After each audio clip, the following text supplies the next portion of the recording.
ఇందిర చిన్న కూతురు ఐశ్వర్యకి సరుకులు తీసుకురమ్మని చెప్తుంది. ఐశ్వర్య బయటకు వెళ్తూ రంజిత్ తన స్కూటీ తీయడం చూసి, ఓనర్ గారు, నా బండి తీశారేంటి అని అంటుంది. ఇది నా బైక్ అని రంజిత్ అంటే, దీన్ని వాడుకోమని మీరే నాకు చెప్పారు కదా అని అంటుంది ఐశ్వర్య. దానికి రంజిత్, నేను కేవలం సంగీతం క్లాసులకి ఈ బైక్ వాడమని చెప్పా కదా అంటాడు. తనని మార్కెట్ తీసుకెళ్ళమని ఐశ్వర్య చెప్తుంది. రంజిత్ కుదరదు అని అంటాడు. లేట్ అయితే మీరు నేను వండిన వంటే తినాలి అని అంటుంది ఐశ్వర్య. దాంతో రంజిత్ వద్దులే అని మార్కెట్కి తీసుకెళ్తాడు. ఘన తనకు తెలిసిన ఆఫీసర్తో శైలు ఫోన్ కాల్ లిస్టు తెప్పిస్తాడు. కాల్ డేటా ఆధారంగా శైలు లవర్ని కనిపెడతా, సిద్ధు ప్రేరణలా పనిపడతా అని అనుకుంటాడు ఘన. మంజుల సాహితితో ఏమైనా దోష నివారణ పూజలు చేయించాలని అనుకుని పంతుల్ని ఇంటికి పిలుస్తుంది. సాహితిని చూసిన పంతులు, దోషాలు ఉన్నాయి, దానివల్ల గండాలు వస్తాయని, శివుణ్ణి ఆరాధించాలని, ఈరోజు మీ అమ్మాయితో అభిషేకం చేయించి పూజ చేయించండి అని చెప్తారు పంతులు. మంజుల సరే అంటుంది.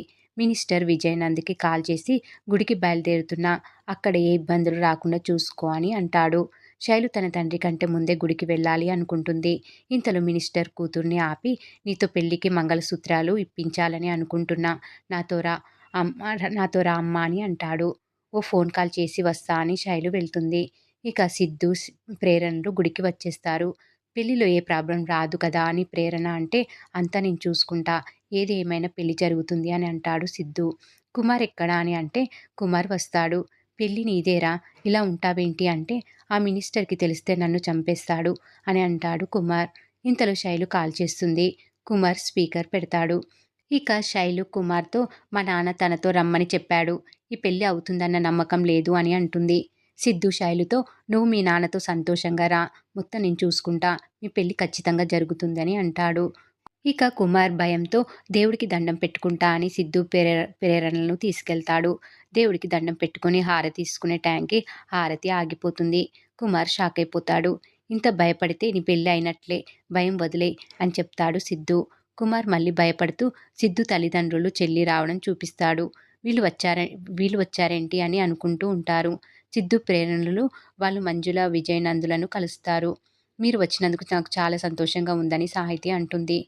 విజయనంద్ సిద్ధుతో, ఎప్పుడు లేనిది గుడికి వచ్చావు, కుమార్ ఈ గెటప్లో ఉన్నాడు అని అడుగుతాడు. దాంతో సిద్ధు, ఈరోజు కుమార్ పెళ్ళి అని చెప్తాడు. మిత్రద్రోహి అని కుమార్ అనుకుంటాడు. మీది లవ్ మ్యారేజా, పెద్దలు కుదిర్చిన పెళ్ళా అని సాహితి అడిగితే, ఫిక్స్డ్ మ్యారేజ్ అంటాడు సిద్ధు. అదేం పెళ్ళి అని నోరెళ్ళ పెడతారు అందరూ. లవ్ చేశాడు, ఇంట్లో ఒప్పుకోలేదు, అందుకే ఇలా ఫిక్స్ చేశాడు. గ్రాండ్గా పెళ్లి చేయాలనుకుంటే మా ఫ్రెండ్ ఆదర్శ వివాహం చేసుకోవాలని అనుకుంటున్నాడని అంటాడు సిద్ధు.